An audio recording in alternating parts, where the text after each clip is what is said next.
Greetings, we are Anonymous. Take a look around. Everywhere you look, the world is suffering. Wars of aggression. Companies dumping toxic waste everywhere. Governments supporting the poisoning of our water. 1/3 of the world goes hungry, while the other 2/3 throws away the third of their food. We are digging up all the coal and oil of our planet instead of researching renewable methods. Governments and corporations constantly lie, kill, and extort the entire planet's population just for profit, where in America the richest 1% have 42% of the money. You shouldn't have to be convinced that the system we live under must come to a stop.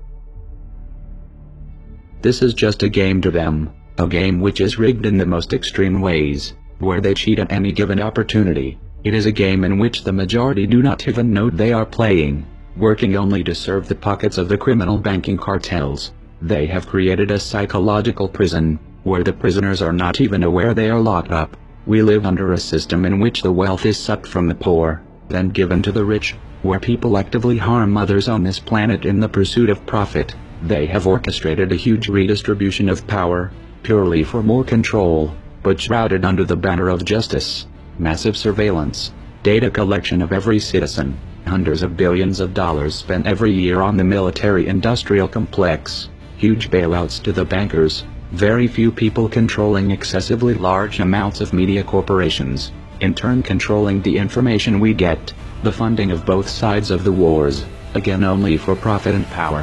For those who are paying attention, this is of no surprise. Do you have any second thoughts about pulling all ground troops out of Iraq? You know what I just find interesting is the degree to which this issue keeps on coming up, as if this was my decision.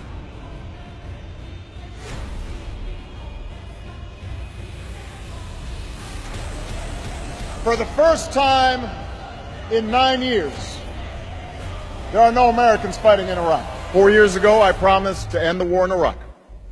We did. 4 years ago, I promised to end the war in Iraq. I did.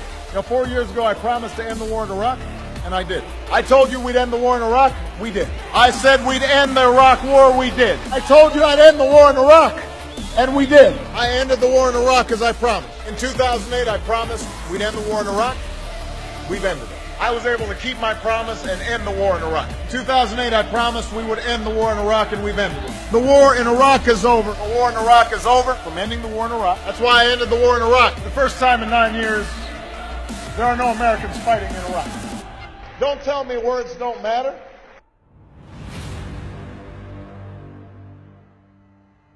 January 17, 1961. President Eisenhower warned the world of the impending threat posed by a disastrous rise of misplaced power involving the military-industrial complex.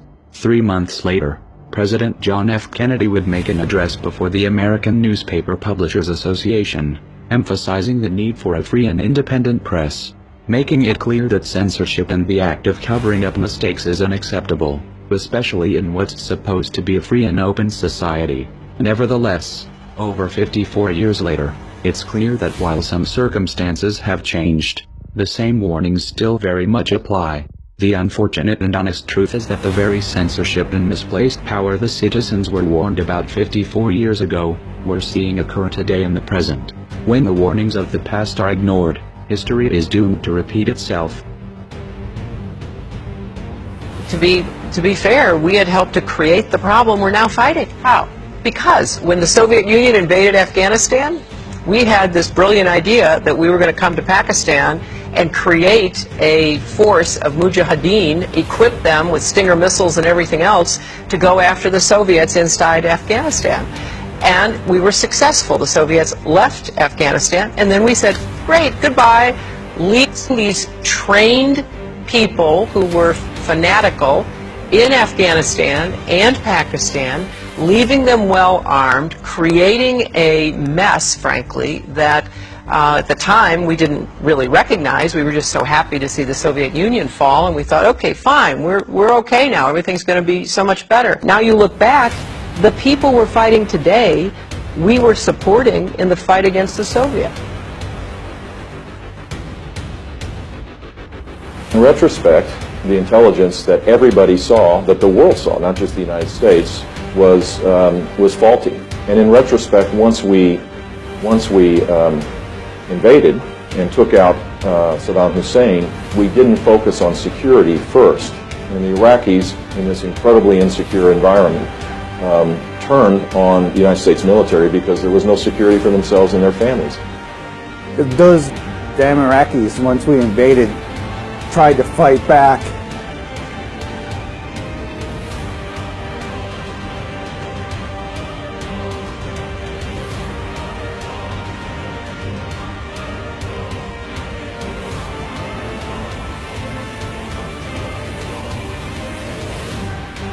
We are anonymous.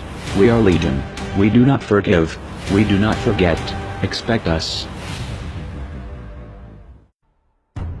We decided long ago that the dangers of excessive and unwarranted concealment of pertinent facts far outweighed the dangers which are cited to justify it.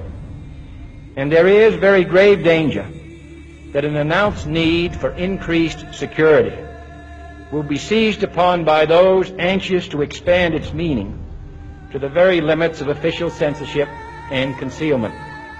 That I do not intend to permit to the extent that it's in my control. For we are opposed around the world by a monolithic and ruthless conspiracy that relies primarily on covert means for expanding its sphere of influence, on infiltration instead of invasion, on subversion instead of elections, on intimidation instead of free choice, on guerrillas by night instead of armies by day. It is a system which has conscripted vast human and material resources into the building of a tightly knit, highly efficient machine that combines military, diplomatic, intelligence, economic, scientific, and political operations. Its preparations are concealed, not published. Its mistakes are buried, not headlined. Its dissenters are silenced, not praised. No expenditure is questioned, no rumor is printed, no secret is revealed.